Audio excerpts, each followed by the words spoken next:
Salutations, friends. Shalom, shalom.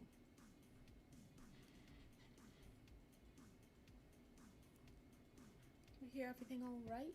Can you hear me? Can you hear some music, some jams, some vibes?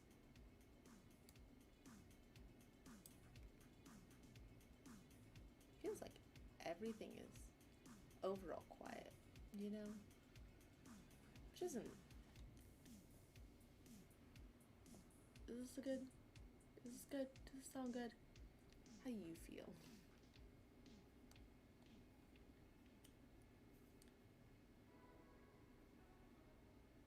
I think I'm gonna turn the music up just a teeny bit, just a smidgen more, poquito más.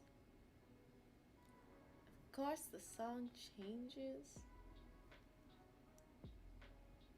I think this should be fine. Is this fine? How do you feel?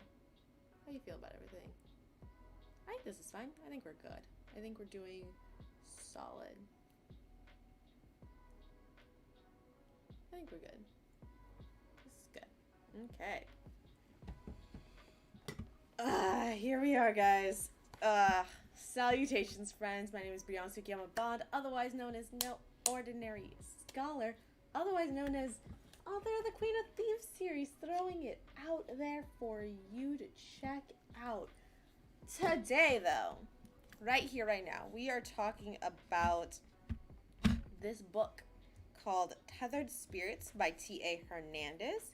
I got this book as an ARC review copy, but it literally came out on this day. And here we are gonna have some chats about it. And I'm excited because I actually really, really, really liked this book. A way to put it is, I took so many notes of this book. And I did better notes this time because this time I marked down why I liked the things that I was marking. You know, I've colored quotations. I've color coded. So that way it's oh, if it's this color, I took it down because this is a quote that I feel is important for life. And if it's this color, it's oh my god, this is just fantastic writing. And if it's this color, it was that's funny. And this book was pretty fucking funny. This book had some good moments in it. But the reason why I had asked about this particular advanced reader copy is I saw it on Instagram, I think, and then I just really wanted to read it because mental health was a theme that they were discussing for the book. And y'all know me, I am a self-identified mental health author. I write a lot of mental health fiction. With all of my books, that's the one thing that's really a recurring theme is mental health. And so I was curious to see how other people write it. And if you were here when I read Dear Martin, I was saying how that book, growing up in the area I was in, it was really white town, so I was pretty much left made to believe by the people in the town that no other black author existed since Sojourner Truth, literally. And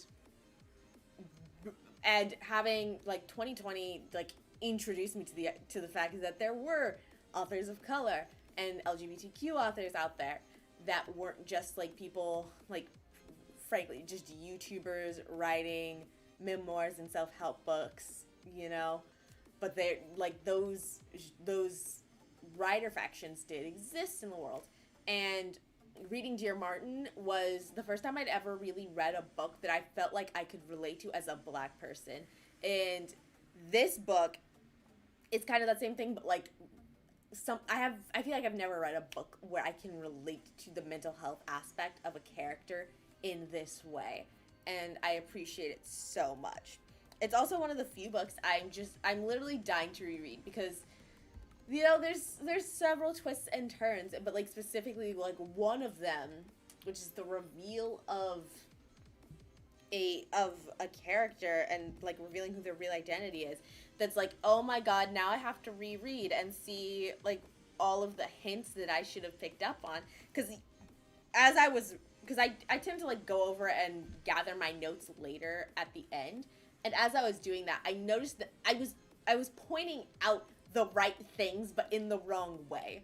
And now I just want to reread it and see like, and like put it and like read it and put it together as from the beginning in the right way.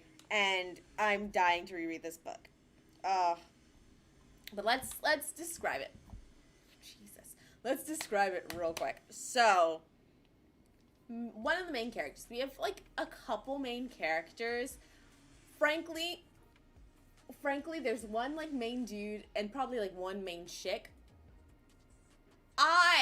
It also could be considered three main characters. I'm gonna go with three main characters because the one that's like a little more like not necessarily the main like focus of the plot and like the main guy who holds the plot together. But like I love her. She's my favorite character, and I just So we're going over the main characters really quick. We have three. Amar is kind of going through this like 51st date scenario where every time he dies in the morning when the sun comes up, he comes back to life, but he has no memories from before he woke up. And it's like they literally have a notebook with like him like essentially his own diary, and he's reading that, and like it's not triggering the memories, but it's something he can like look at and see, this is really me, you know, this I have said these things, and it's so good. So that's Amar. Kasari, who is the one that's like, she's not the one that holds the plot together, but I love her so much. She was responsible for a tragedy, and that tragedy traumatized her to the point where, so the magic system in this world is that you are either a, let me look for the word. I'm gonna mispronounce it either way, but I'd like to mispronounce it with, you know, some educated guessing behind the mistake, you know? Give me like 45 seconds. We may have to go to the top of the notes. I want to say the word is pronounced Tarja? Is that just sound right to you guys? Does that sound like words? I don't know. I'm so bad at pronouncing words. One of these days I'm going to reread at least some of this series I was obsessed with as a kid, and we are going to for sure go over the fact that there's one word that I completely mispronounced, and I didn't realize until a long time after I'd stopped reading that series that I was mispronouncing it. But not gonna lie, don't care. We'll, like, as we do those streams, we'll be pronouncing it incorrectly every single time, and you can fight me about it. Literally fight me. Hold on. Now I'm being indignant about this, so we're gonna pop into Kendall. I'm fairly certain it's a Tarja. I don't think it's Taraha. I think it's Tarja. I think that's what we're talking about. I think that's what's going on. Why am I so bad with language? Don't I write books? So you may say. But I don't think the two are connected whatsoever. Can I not go search? But so the magic system is that Tarja, Tarja, Tarja, maybe Tarja. We're gonna go Tarja. I'll probably change the pronunciation halfway through, but at least you know now. So you have these Tarjas who are people that just have magic in them. And I think there's like a specific, because there are like different races throughout this world. It is its own fantasy world. And there are different races throughout, and I think Tarjas are either just the word for a magic wielder, or it's a specific, I'm fairly certain it's a specific race that is more abundant with magic. And so the ways to smash magic are either you're Tarja and you're born with it, or someone's doing something outside, or a Tarja has died, and when they die, their spirit lingers for a little bit, and you can then bond with a spirit Tarja, and that will allow you trade off for. Am I getting some lo-fi Christmas in here? Hold on. I'm getting some lo-fi Christmas. Look at that. Look at that. But you can bond with a spirit Tarja, which means you trade, I think, half of your lifespan in exchange for the ability to bond with them, which allows you to pull from their magical abilities. And so you have Kasari, who is bonded with the spirit Tarja, who I feel like the book is a little iffy on his age. His name is Lucius. I'm fairly certain they explicitly say in the book that he dies at like 6 or something, or 6 or 12. He dies at a very young age, and he bonds with Kasari at a very young age. But he just comes off so much older than that, which makes me confused about it. But Kasari bonded with this spirit Tarja, and she now has magic, but after using magic to cause that tragedy, is traumatized to the point where she doesn't want to use her magic anymore. It severely triggers her to do so. So Kasari comes across Amar and his crew. His crew includes Matul, who is like basically Matul and Amar grew up together. Matul and Amar grew up together. I actually think Amar used to appear, younger than Matul, or used to appear older than Matul, but he doesn't age because of the whole thing going on with him and his immortality and all that. He doesn't age. So now Matul is just like an old man, and he just that's his brother, and he wants to be able to help him figure this out. And their other friend is Saya, who is trying to figure out the key to whatever's going on with Matul, because she is from a race of people that is all but being wiped out by the current leading race and the current ruling race in the area, who is just going to war and abusing and all of those horrible things to especially this particular race.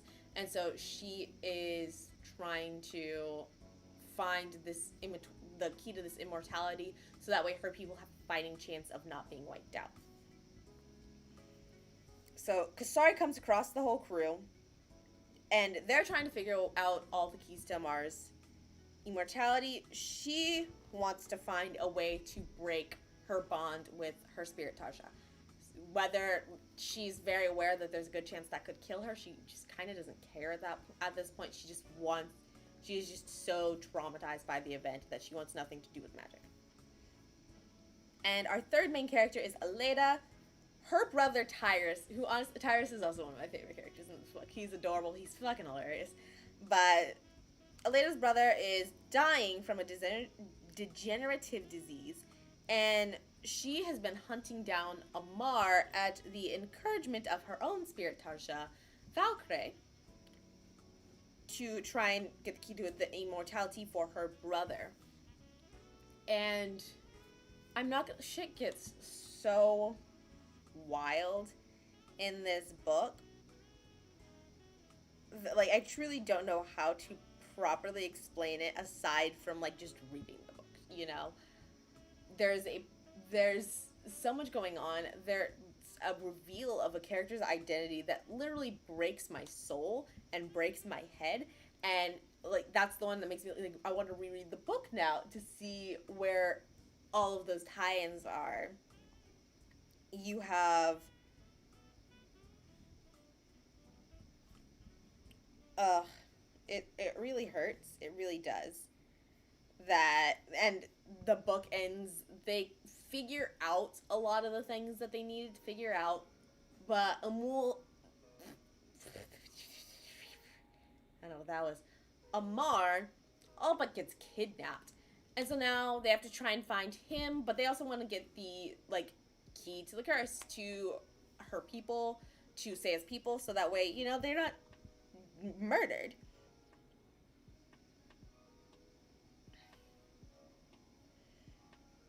The writing of this book, the actual like storytelling of this book was so good.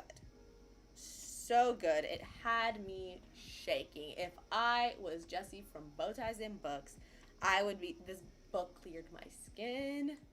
This book did my taxes for me. This this book won me the lottery. This book was so good. Let me show you some examples, because there's so many things, especially because of the mental health stuff, that like I feel were just so quotable. For example, like right after Amar, not right after, but like Amar has died, in their like mission to try and get to like this witch that they're hoping, or she's also a Tarja. Tarja. She's also a Tarja that they're hoping is going to be able to figure any of this out for them. And he dies like right outside of her place. And like as they're traveling after that to the next place to try and figure everything out, you have Amar say like it wasn't that he hated Matul or Seiya for that matter, but the way they watched and hovered over him was enough to aggravate anyone. They spoke to him like they knew him, but that familiarity only went one way. He hated feeling so off balance. He didn't need any more reminders of how very incomplete he was without his memories. Oh, it's so good. And then there's also the reason a lot of people, in Amar specifically, in blames Kasari for not using her magic to try and keep him from dying, even though he did come back to life. And you have Lucian defending her, saying, "You're trying to find someone to blame. I can understand the impulse, but I won't allow you to put the blame on Kes. She doesn't deserve it, especially when she's done nothing but help you." It's so good. Like, even this is just describing food. This is literally describing food. Elena took another bite and chewed slowly, trying to concentrate on the flavor of meat and the smoky smell of the fire to hold back the tears pricking at her eyes. Okay, it's not as descriptive of food, but you know what I mean. It was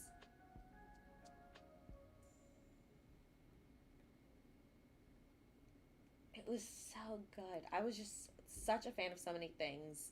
Another like super quotable moment from the book, and like a super like important thing they said in the book was, Kasari tried to smile back, but found she had to fight back tears instead. Most days she could deal with the pain of missing her family. All she had to do was shut out the images of mom and dad, Navya and Rajiv, and remind herself that they were better off without her. But sometimes missing them would hit her out of nowhere, a sudden yearning that pushed against her lungs until she could barely breathe. She should be with them. That's so good. And then, but there were still such funny parts. Let me find a funny. Let me find you a funny.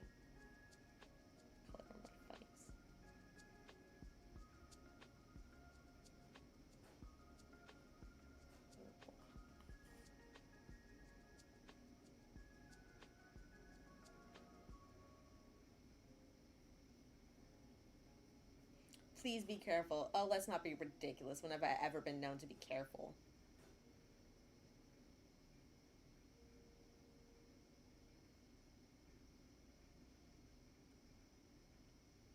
There's a specific one where they end up traveling through a desert for a solid amount of time. And there were so many good, funny moments surrounding that, like, experience of theirs.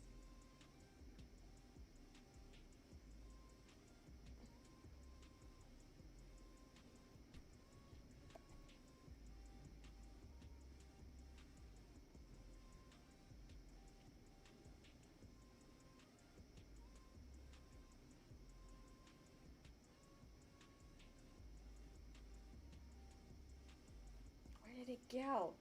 It was like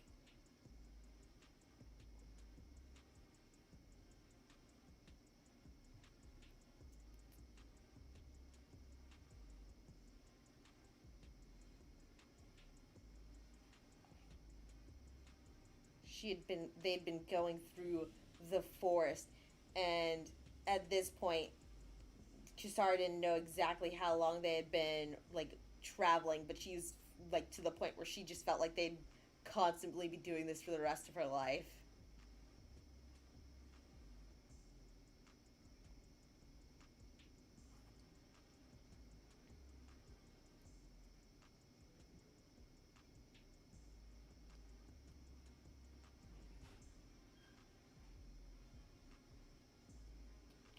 It's right around here. I will keep looking for it. But one thing I do want to talk about is that I actually still really liked was Amar as a character. I didn't particularly like him, if we're being honest. He frustrated me with how aggressive he was towards, with how extremely aggressive he was towards, like Kasari, just the whole group was very excessive to me, and I didn't like it. Got to the point where I was just not a big fan of his because of it.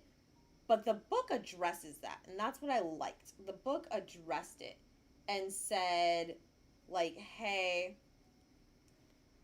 and like actually said, "Hey, Amar, you're being a dick to all these people and they've done nothing to deserve it." And that's what I really appreciate is like you can have this character doing like things that you don't particularly like, but that's just a part of the character and his development. And I don't think he was poorly written that way. It's just not like I just didn't like that he was doing that, and I didn't, and it got tedious for me, but not in a way that was like it was poor storytelling. It was just that's who he is, and that's how he was responding to the situation. And he was he was still really really quick to be aggressive after like he kind of like sat down and talked himself out of that, but he was like definitely a lot better and definitely wasn't just like lashing out and cussing them out for no reason when they're just like, hey, do you want to help like maybe make like help play your drum thing so we can like make some money, buy some food.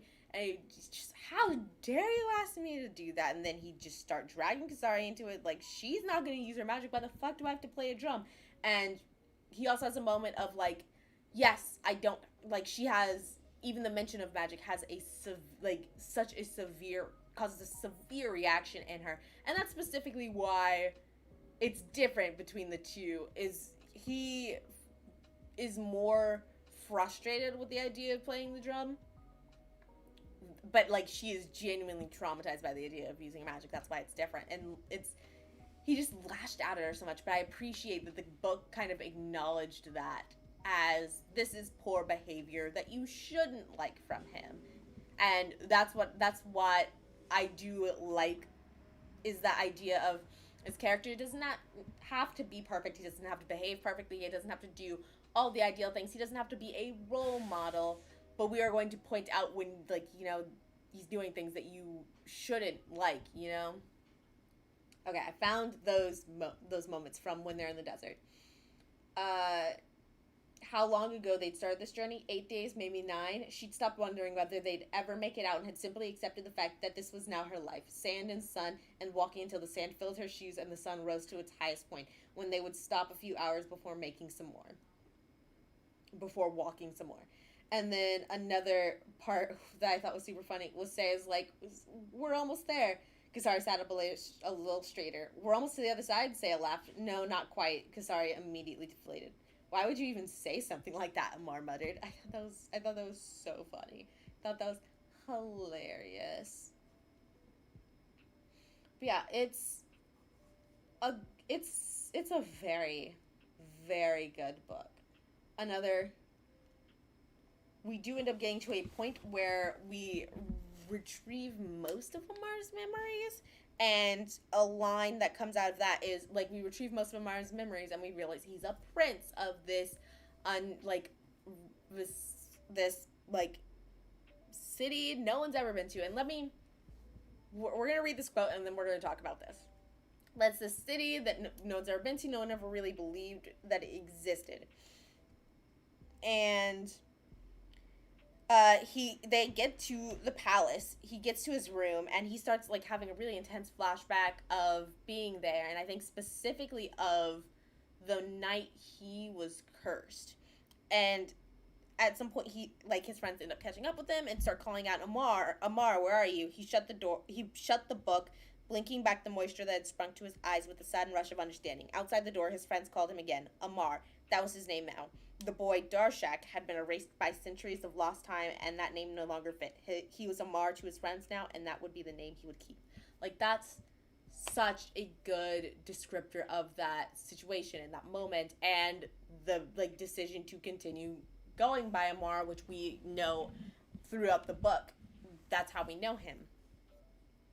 But let me rant a little bit. This is, like, the one thing that really stuck out to me is not making sense in the book.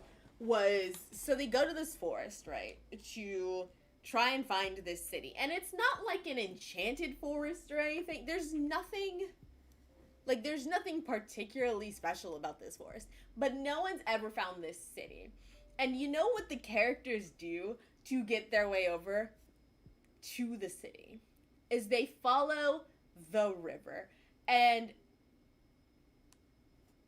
is that not Survival 101? Follow the river? Just, like, for primarily the purpose of, you know your way back if, like, shit hits the fan, you know how to get back to where you were. Follow the river.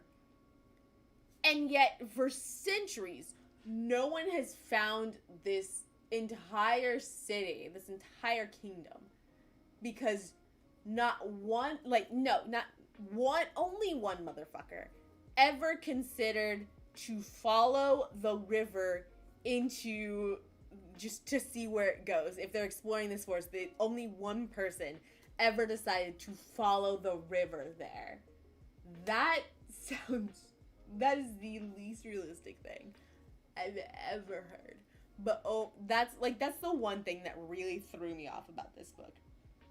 Was the idea that, like, this city remained uncovered because only one person decided to follow the river, and when they came back to town, and no one, they came back to town, and everyone was like, no, I don't believe you. No one went to follow in that footstep of actually following the river when they go to check out and see if this palace place existed.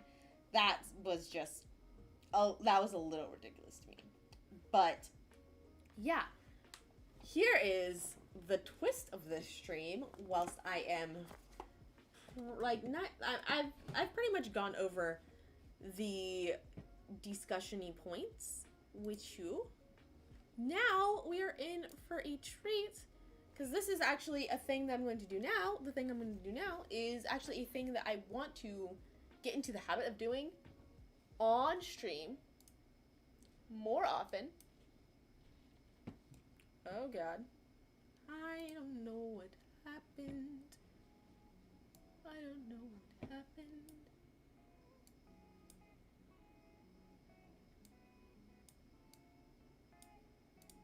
Okay, thanks for freaking out. Also, I never changed the screen to the one where it shows my like star rating, but we're just gonna hang out here for a little bit because that's what I thought of the book. And it's not changing over. There we go. Yeah. I'm going to there's a thing I want to start getting the habit of doing, and that is, I want to get into the habit of actually, whilst on stream, writing together a review for the book and posting that to Goodreads and Amazon, because, you know, that's super useful to authors and stuff, and to readers as well. And I would appreciate if people left reviews on my books, so want to, you know, share that with everybody. Let's see. So want to do a little crafting. Want to do a little crafting of a review. I'll share it with you guys. Let you know what words I put together, and then we will post it to Goodreads and Amazon. Let me. What I don't even know what I'm thinking. What should I say? This is one of the best books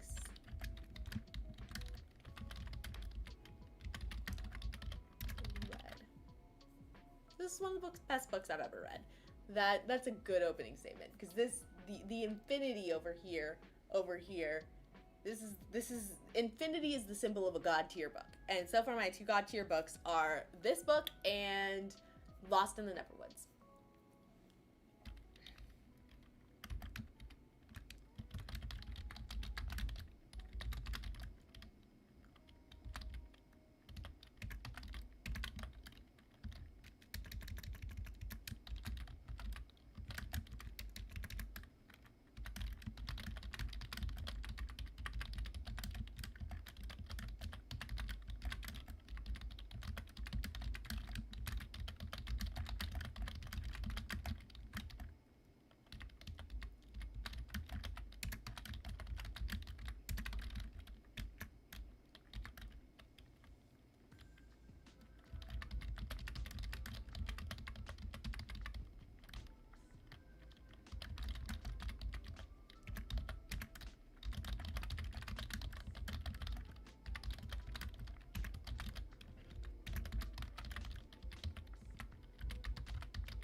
I am absolutely going to reference 50 First Dates because I can't not.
Architect. Jesus, my reader is freaking out right now.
Boots and cats. Oh god.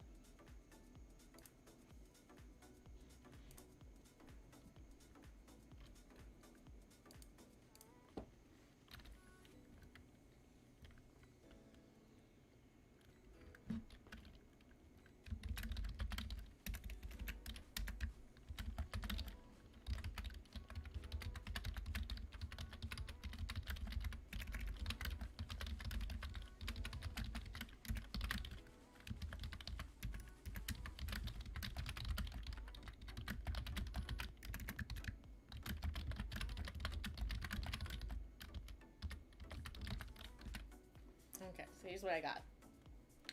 This is one of the best books I've ever read. As someone with mental health struggles, I was able to relate to Kasari in a way that I rarely am able to relate to characters in media, and that was a really amazing experience. The 51st Dates style situation with Amar's memory was such a cool device, and it was handled so beautifully, from being overwhelmed by having to rely on muscle memory to the grief he has even sometimes when he can't remember what it is he's mourning. I'm incredibly grateful to have gotten the arc of this book, and I can't wait for the sequel. Did it! Let's post to Goodreads first. Goodreads first. Goodreads first. I actually also, while I'm here, oh my god, I don't know if you guys know, but I started Iron Widow, and it's so good.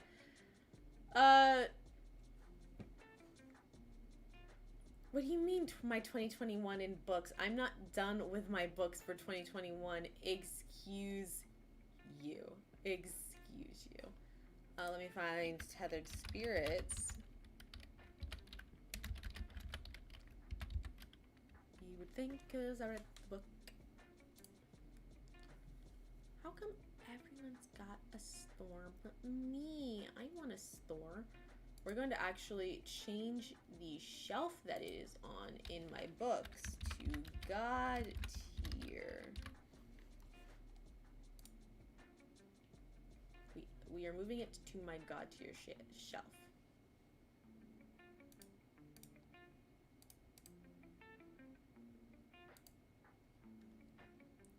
Sure, it's figuring itself out. And we are going to go ahead and copy this review. Copy.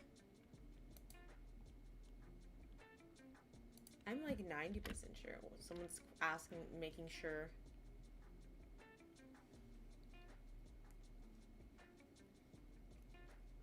That it is.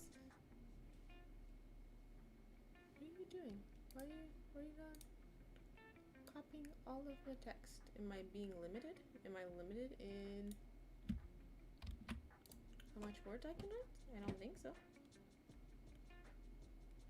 Oh, it's question, not review. That's not what I want. Where's write a review? Here we go. Doing it. We're figuring this out, guys. Doing it together.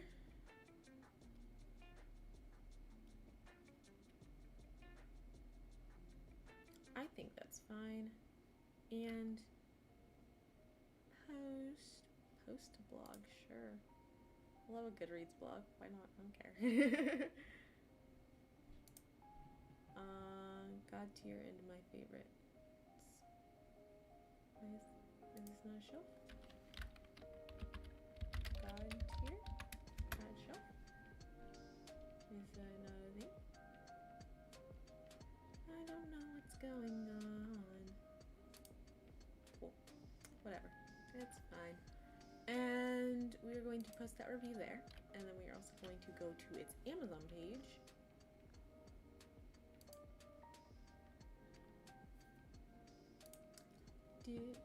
This is like the thing that I don't like.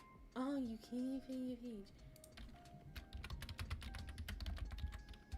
The thing that I don't like about Amazon, writing a review on Amazon, is that it feels like it requires so much of me to write a review. Like, I have to name the review. Write a customer review of this book. Like, I have to have a headline, and that's a lot. Can't recommend this book enough. Did I spell recommend right? That's up for debate. It's up for debate, but because spell check is not an option there, I'll leave it.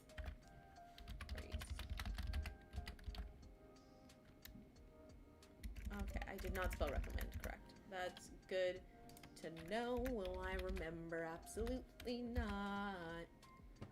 Absolutely not.